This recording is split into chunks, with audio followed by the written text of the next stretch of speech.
guapo, sí, estoy guapo.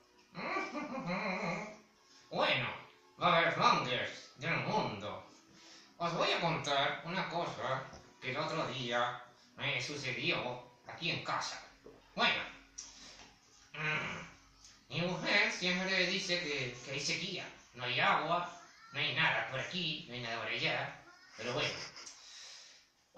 voy a cambiar un poco el tema, porque resulta que el otro día estaba desayunando en casa y encontré un cabello de escroto de un metro y medio, más o menos, ¿no?